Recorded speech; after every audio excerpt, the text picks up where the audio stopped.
وی رب العالمین راضی کہ اگر کدا مخلوق خپش خود مخلوق در رضا غم ہونے کے گویا پیدے ګورا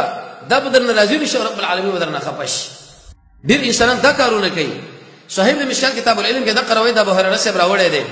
محمد رسول الله صلی الله علیه وسلم فرمایي چې په ورځ قیامت به عالم راولي الله عز وجل به دې پوښتنه وکړي چې تعالی مې علم درکړی او څه چلې کړی دی رب العالمین قرآن او سنت په خلکو له بیان کړی دی د سیرت دورې مې د خلکو له کړی دی خطبه مې د خلکو له ور کړی درسونه مې د خلکو له ور کړی بیانونه مې د خلکو له ور کړی دی دعوت مې کړی دی خلک مې الله رسول الله دعوت کړی دی دروغ دی ویلې دا دې په دې مناسبت باندې کړی و چې داخله تعالی او چت ملا وې پړ مخې به د عالم جهنم په طرف باندې ورځول شي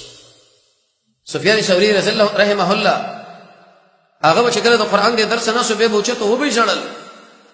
چا بری دا پښتنو کړ چې اشنا ته ولي جاړي وې جړه په دې رااله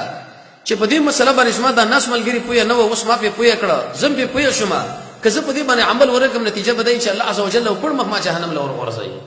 څومره اوچته خبرې دي سخت خبرې دي فاغه چې لګرانه تمامي کې چې داغه ځړ کې پیټ برابر دي شنه لکه مونږ او تاسو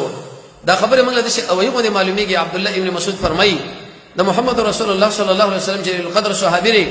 وزمن په وخت کې چې کله د زړونو کې پدونه برابر و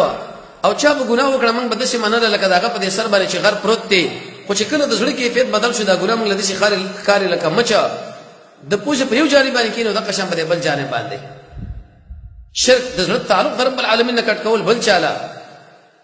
الله عز وجل سورہ نحل کې فرمایي چې دا عقیده مشرکین ده دا عقیده کافر ده دا صفت د کافر ده اې د محمد رسول الله امته دې شنه ورزان ساته هکذا شهید برا وستلی شي رسول الله صلی الله علیه وسلم فرمایي مالدار برا وستلی شي دا خبره ورته کې چې تا څه کړی دي الله عز وجل استاد رضا لپاره مخبل سن نظرانه کې قرباني میږي قرباني توب له تیار شوما وی دروغ دی ویل هغه په مخه جهنم له وګرځولې شي او د قشم مالدار بمرا وستلی شي دا څومره خطرناک حدیث دی بهره رسې بچکله دا بیانو به وشي به پیراله یو ورځ نو ملګرو پښتنه وکړه دا خبره ورته وکړه چې حدیث موږ له وایا چې دې ځل بلا راغی چې قال رسول الله صلی الله علیه وسلم اسو به وشش به چې ویل قال رسول الله صلی الله علیه وسلم به وششو دریم ځل به د قشم دا حدیث په ډیر زور باندې ویلې